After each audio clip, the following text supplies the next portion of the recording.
Mais les Ivoiriens souffrent à cette allure-là. Où va la Côte d'Ivoire? Parce que j'ai vu un tableau présentant les tarifs des produits alimentaires, les produits de première nécessité. Mais les prix sont exorbitants. Non, mais les Ivoiriens sont courageux. Mais j'ai vu les prix, mais j'ai crié, quoi?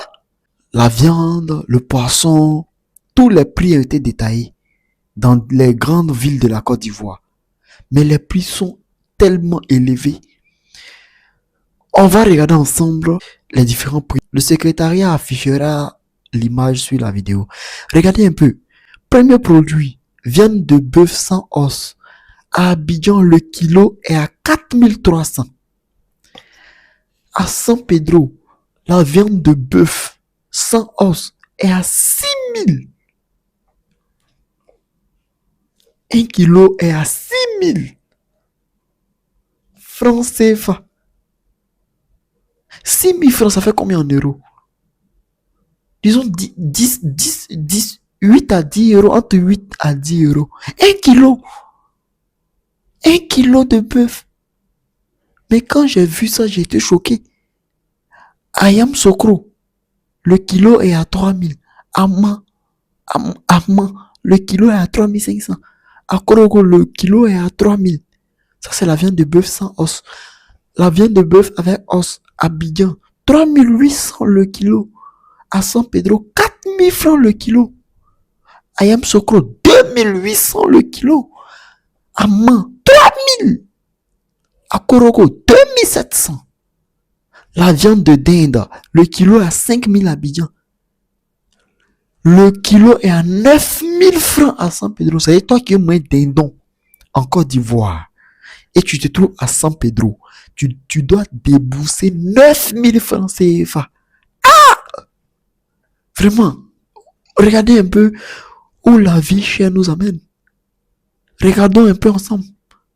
Mais la Côte d'Ivoire, nous sommes à quel niveau en fait? Parce que je ne peux pas comprendre qu'un kilo viande de dindon, le kilo à 9000.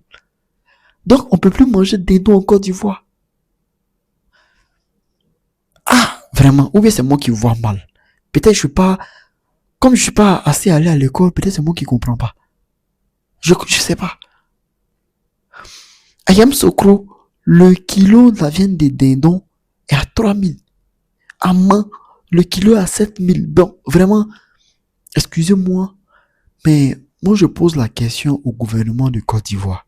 Cher gouvernement, je m'adresse à vous en tant que citoyen ivoirien. Qu'est-ce qui justifie ces prix exorbitants? C'est juste une question que je pose. Qu'est-ce qui les justifie, ces prix élevés? Parce que vraiment, ça étouffe. Ça étouffe. Sachant que en Côte d'Ivoire, la majorité de ceux qui arrivent à s'en sortir touchent entre 250 et 350 000 francs CFA. Et ceux-là sont les fonctionnaires. Cher gouvernement, essayons de revoir. Je sais pas ce qui fait ça, hein. Sincèrement dit, je ne vous accuse pas, mais c'est trop. Parce que cette affiche, c'est le gouvernement même qui a publié ça. C'est pas pour dire que c'est une affiche falsifiée ou bien c'est un fake. Non, ça vient du gouvernement de Côte d'Ivoire. Ça vient de la page officielle du gouvernement de Côte d'Ivoire. Mais regardons les prix. Le lapin, le kilo à Abidjan est 5000 francs. San Pedro, 7500. Ah, vraiment. Pintade, 6000 francs à Abidjan. San Pedro, 7000. Bon, attendez. San Pedro, il y a quoi à San Pedro puis les prix sont aussi chers? C'est à cause du porc ou bien c'est quoi? Qu'est-ce qui fait que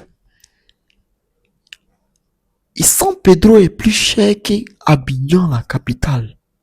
Vraiment, il y a quelque chose qui me traumatise dans tout ça là. Dinde, la viande de dinde, qui est à 9000 francs le kilo à San Pedro. Qu'est-ce qui le justifie ça? Parce que je ne peux pas comprendre que un Ivoirien veut se faire plaisir, essaie de s'acheter de la viande de dinde. Tu prends tes 10 000 francs, tu donnes les 10 000, on te remet 1 000 francs comme monnaie. 1 kilo, hein. Pourtant, 1 kilo, là, ça, c'est le repas d'une seule personne par jour. C'est la viande, les protéines de une seule personne par jour. Bon, dans une famille ivoirienne, où il y a minimum, une petite famille, hein, il y a minimum 3 à 4 personnes. Papa, maman, au minimum 2 enfants. 4 personnes. Bon, le kilo, là, ils vont manger ça comment? Vraiment, c'est compliqué. Chaque gouvernement essaye de revoir ce côté-là. Essayez de revoir ce côté-là. On peut pas tout lire. Voilà, on peut pas tout lire. Mais on va voir encore, pintade, 6 000 le kilo à Abidjan, 7 000 à San Pedro, 8 000 à Yamoussoukro, 7 000 à Man, 5 000 à Koroko. Ah, vraiment, cher gouvernement, c'est vrai, les prix sont élevés comme ça, mais les salaires ne suivent pas. Oui, l'augmentation du salaire, regardez, c'est trop. Les Ivoiriens sont étouffés. Essayez de voir. Essayez de voir. C'est pas joli quand on parle des choses comme ça. C'est pas joli. On n'est pas à ce niveau. Tout est cher. C'est vraiment cher. Ça ne va pas. Ça ne va pas. Non, ça ne va pas. Vu même qu'on peut produire ces aliments-là en Côte d'Ivoire, on peut miser dans ces différents secteurs-là afin de maximiser la production. Parce que si on pose la question, généralement on nous dit que ce sont des produits qui ont été importés. Mais là, le bœuf, comment se fait-il que en Côte d'Ivoire on ne peut pas avoir des pâturages gérés par comment on appelle ça, par l'État? C'est possible. C'est possible. Il y a assez de milliards. Il y a assez de milliards pour créer des zones. Regardez en Chine comme ça. En Chine, là, toutes les maisons sont construites par l'État. Et c'est l'État qui met en location les logements. Aucune personne, même les Chinois de race pure, n'ont pas le droit de construire. Non, l'État s'est incorporé dans le secteur. Mais tout va bien. Les maisons sont dans de bonnes conditions. Qu'est-ce qui nous dit que on ne peut pas instaurer ce genre de mécanisme-là en Côte d'Ivoire, en Afrique en général? On peut le faire. L'État peut prendre d'assaut ces domaines-là. Actuellement en Côte d'Ivoire, là, quel est le businessman, l'entrepreneur qui est capable de résoudre ce problème-là? Toi, en tant que citoyen, où tu as enlevé l'argent même pour pouvoir faire des fermes qui auront en leur sein plus de 10 000 têtes, 100 000 têtes? Qui a ces moyens-là? Personne n'a ces moyens-là. Donc, cher gouvernement, essayez de voir. Je parle en tant qu'un citoyen ivoirien qui veut voir la ligne changer. Monsieur le Président de la République, Monsieur Alassane Ouattara, voyez ce cas-là. Voyez ce cas-là. C'est trop, sincèrement dit, c'est trop. Monsieur le Président, vous avez été élu. C'est pour faire face à tout ça. On est asphyxié. On est asphyxié. On est obligé maintenant de manger. Il y a des poissons. Ceux qui sont en Côte d'Ivoire comprendront ce que je dis. Il y a des poissons pliés comme ça. C'est tourné comme ça. Je sais pas, on appelle ça comment. C'est moins cher. Ça, c'est le poisson le plus moins cher en Côte d'Ivoire. Le poisson le plus moins cher en Côte d'Ivoire. Pourtant, c'est pas un poisson de qualité. Voilà. Généralement, les femmes, là, elles fument ça. On tourne ça comme ça, les poissons. Je connais pas. Mais on va pas rester là à manger ce type de poisson seulement. Il faut qu'on mange la viande de bœuf. Mais regardez un peu. La dinde. Le kilo à 9 000 francs à San Pedro. 5 000 francs à Abidjan. C'est-à-dire, si on veut manger ça, on est obligé d'attendre les jours de réjouissance. C'est-à-dire les jours de fête. Avant de consommer ce genre d'aliments. Cher gouvernement, revoyons ce cas-là. Quand on voit même au niveau des poissons-thon, la Côte d'Ivoire, quelle est ma production de thon? Nous sommes au top. Mais le kilo à 850 à Abidjan Et à San Pedro, on est à 2000 francs le kilo. Et à Yamoussoukro, on est à 2000 francs le kilo. Cher gouvernement, essayez de voir. Essayez de voir ce côté-là. Essayez de voir. Il faut qu'on passe à... On évolue. Hein? Il faut qu'on évolue. Sinon, ça va pas. Voilà, le peuple ivoirien est asphyxié. Le peuple ivoirien est étouffé. Je tenais à remercier le bon Dieu pour la vie des Ivoiriens. Parce que malgré tout ça, les Ivoiriens gardent leur calme. Ils font comme s'il n'y a rien. Pourtant, ils souffrent en eux-mêmes.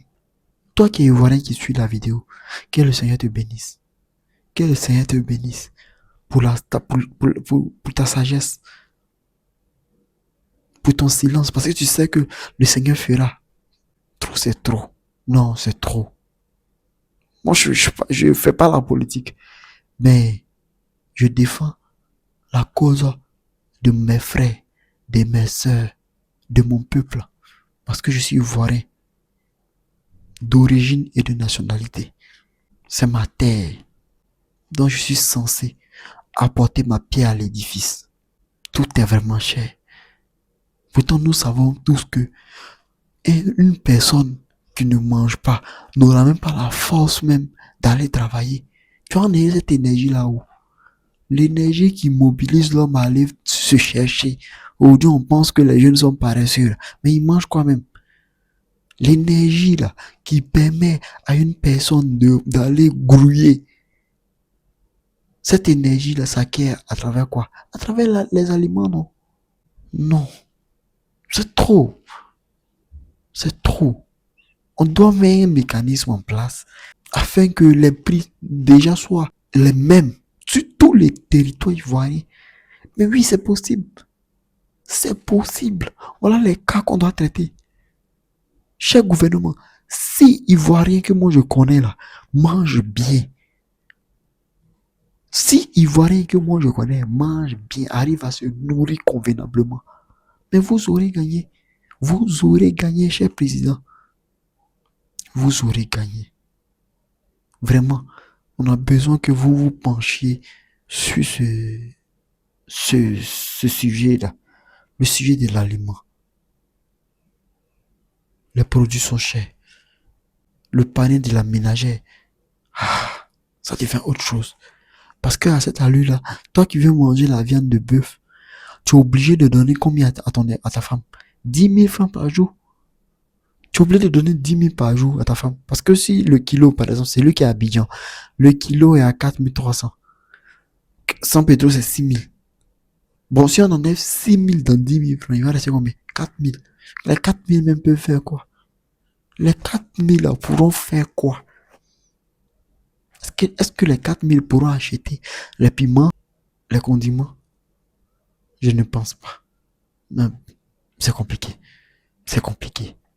C'est compliqué. On ne peut même pas s'hasarder à dire qu'on va manger la viande de dinde. Dindon, on ne peut pas. Parce que c'est super cher. Le kilo à 9 000 à San Pedro. Ah ouais, c'est fort. Ah, c'est vraiment fort. C'est vraiment fort. C'est vraiment fort. C'est vraiment fort.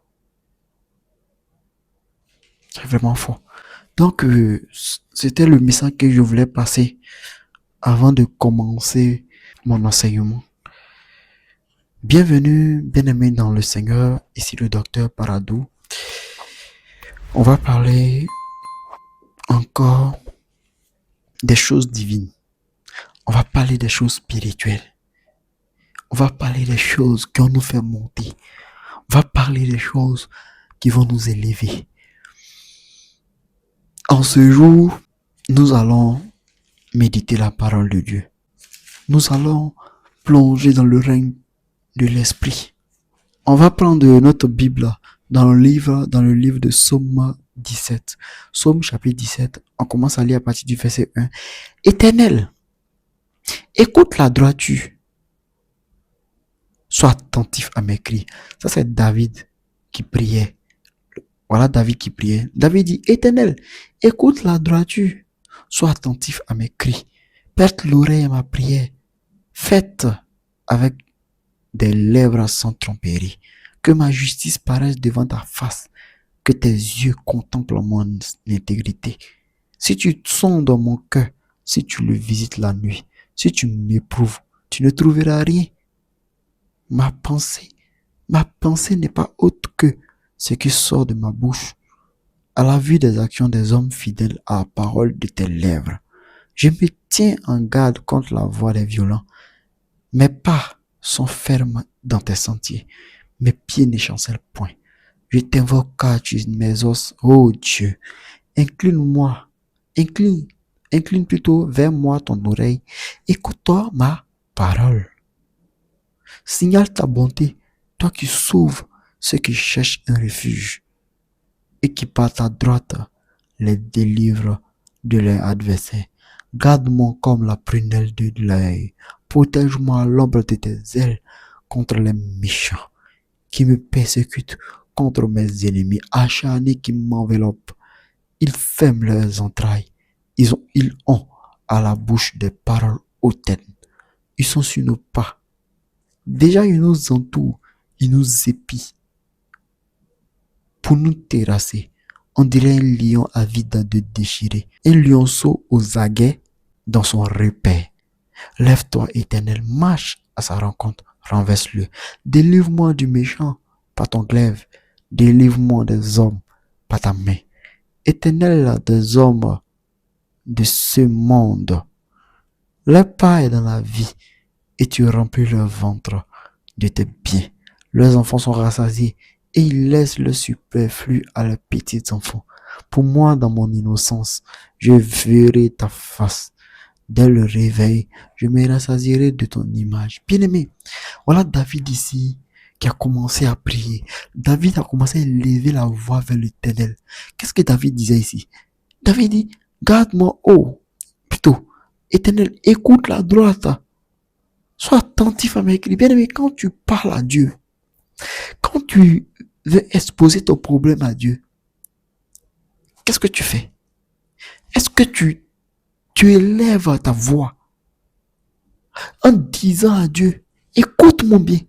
Voilà, David disait, il demande à Dieu de prêter l'oreille à sa prière. Ah, donc il y a les prières auxquelles le Seigneur ne prête pas oreille. Ah, mais c'est ce que ça veut dire. David dit, Éternel, écoute la droiture. Sois attentif à mes cris. Bien-aimé, à partir d'aujourd'hui, quand tu pries, dis à Dieu d'être attentif à tes cris.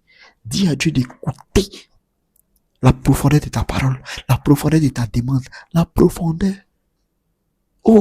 de tout ce qui sort de ta bouche. Demande ça à Dieu. Souvent on prie, on s'assoit là, on prie, on déclare, on ne voit pas la manifestation.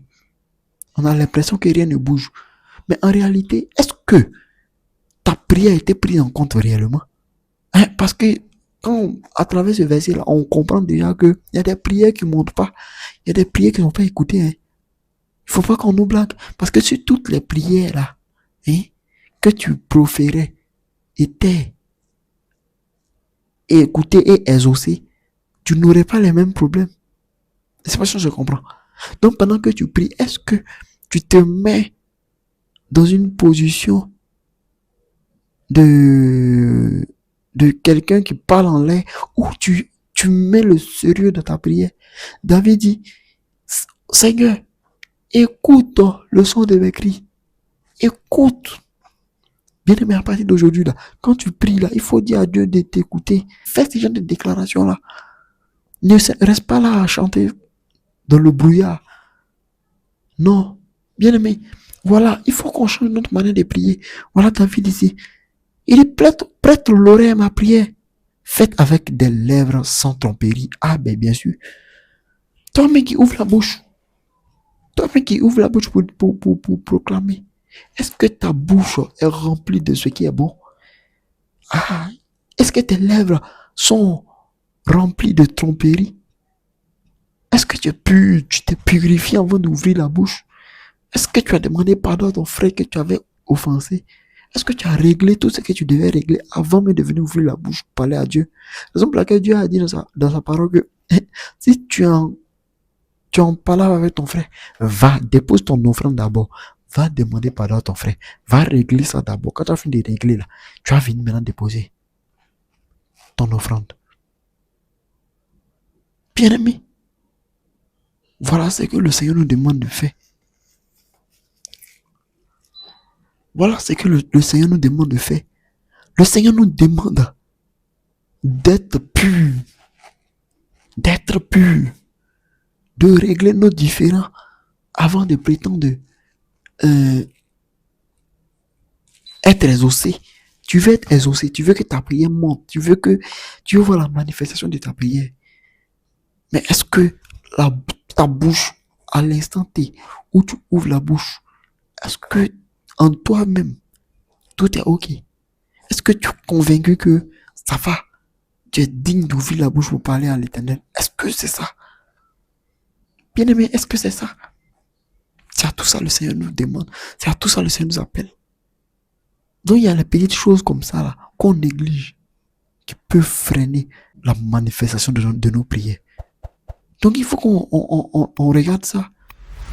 Il faut qu'on regarde ça. Il ne faut pas qu'on s'asseye pour crier seulement. Et après, dire que depuis là j'ai prié, le Seigneur ne m'a pas encore exaucé. Mais regarde même les deux, c'est deux clés très puissantes.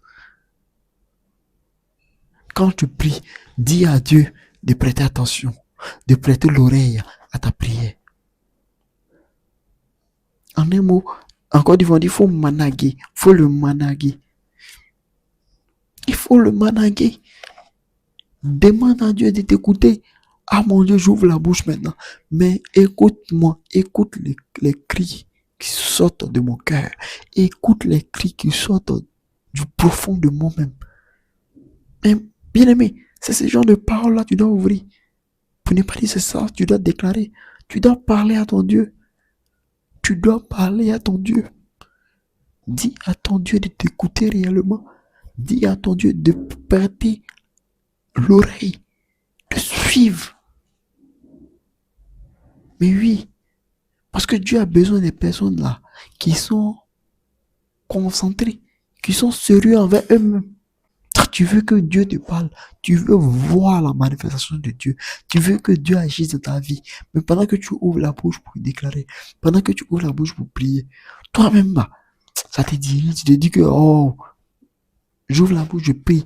Ce que si ça s'est produit, c'est ça. Si ça s'est pas produit, c'est ça. Non. Bien aimé, il faut que ta prière monte. Parce que le monde là, c'est risqué. Chaque jour, les accidents passent par là. Regardons un peu. Chaque jour, c'est des calvaires sur calvaires. C'est des accidents sur accidents. Mais qui a dit que ça ne peut pas être toi demain? Mais tu pourrais éviter ça lorsque tu seras connecté à Dieu. Connecté à Dieu comment? Lorsque tes prières, lorsqu'elles monteront, seront exaucées. Seront exaucées. C'est à cette condition-là que tu pourrais être épargné réellement. Aujourd'hui, là, c'est ton voisin. Mais qui t'a dit que ça ne sera pas demain pour toi? Donc, on est sur la terre ici, là. Il faut qu'on soit sérieux envers nous-mêmes. Aujourd'hui, là, plein de chrétiens prient en espérant que si ça marche, c'est ça. Si Dieu veut, il n'a qu'à faire. S'il veut, mon cher. Non. Tu veux la manifestation de ta prière, non? Tu veux voir le résultat de ta prière, non? Mais arrange-toi maintenant à savoir prier. Est-ce que tu arrives à prier comme David? Arrives-tu à prier comme David? David qui dit à Dieu, oh Père, écoute le cri de mon cœur, le cri qui sort de mon cœur. C'est avec des lèvres non trompeuses que je déclare. Donc il y a un travail à faire en toi d'abord. Tu dois faire un travail en toi d'abord. Oui, tu dois faire un travail en toi. Tu veux voir la manifestation de tes prières. Tu veux voir la puissance de Dieu agir dans ta vie. Fais un travail en toi d'abord. Dépouille-toi de tout ce qui peut te freiner. Vous savez, ce qui fait la différence entre toi et un homme de Dieu là, c'est rien d'autre que la consécration. Ah mais bien sûr, si l'homme de Dieu Suis, écoute, marche à la lettre. Selon les ordonnances que Dieu donne. Selon les différentes directives que Dieu donne. Mais c'est sûr et c'est normal qu'il soit plus exaucé à la vitesse de la lumière que quelqu'un qui est couché là, qui ne fait même pas d'effort pour avoir une vie de sainteté, une vie d'intimité réelle avec Dieu. Donc bien aimé, il faut qu'on se réveille. Il est l'heure de se réveiller. On n'est pas obligé d'être prophète, pasteur, pour pouvoir être spirituel. Où tu es là, tu peux et tu dois être spirituel. Parce que si tu n'es pas spirituel, là, tu ne pourras pas hériter le royaume des cieux. Je vous dis la vérité.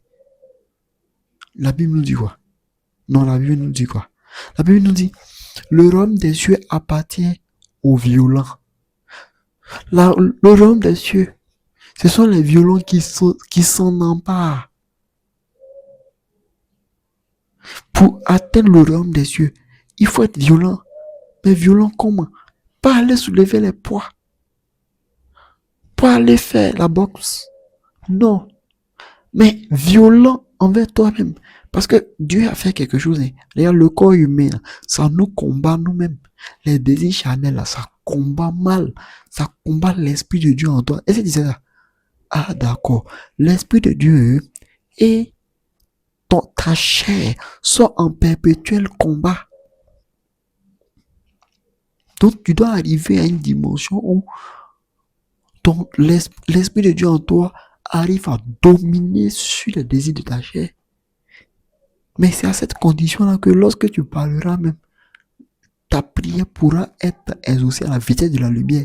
C'est pas parce que tu pries et que tu ne vois pas de résultats que Dieu n'est pas avec toi. Non, hein. Que tu ne t'aimes pas. Non, hein. Dieu est là, Dieu t'aime. Dieu est là pour toi. Regarde le pauvre Lazare. Malgré qu'il était malheureux, il était rempli de plaies, qu'il était sur la terre. Dès qu'il est mort, les anges sont venus le chercher. Donc en un mot là, ta consécration, c'est ça là qui va te rapprocher de Dieu. C'est ça là qui va faire en sorte que Dieu agisse dans ta vie. Dieu se manifeste puissamment dans ta vie. C'est simple. C'est simple. David disait que c'est des lèvres pures, des lèvres sans tromperie, qui s'élèvent vers toi, mon Père. Écoutons la parole de Dieu. Écoutons la parole de Dieu. Est-ce que ton langage n'est pas caractérisé par la tromperie, par la marmaille, par tout ce qui est magouille? Est-ce que ton train de vie, quand tu regardes ta vie, ton train de vie, est-ce que c'est exemplaire? Est-ce que ça te plaît? Actuellement, pendant que tu me regardes, est-ce que quand tu te regardes dans le miroir, quand tu regardes un peu la vie, ta vie, la vie que tu vis, la vie que tu mènes aujourd'hui, est-ce que c'est en conformité avec la parole de Dieu? Bien aimé, affaire de Dieu, là, c'est le cardio. C'est de l'endurance. C'est de l'endurance. Ceux qui ont cru que c'était un sprint là, ils ont abandonné. Ils ont rétrogradé. Mais c'est de l'endurance. C'est un marathon.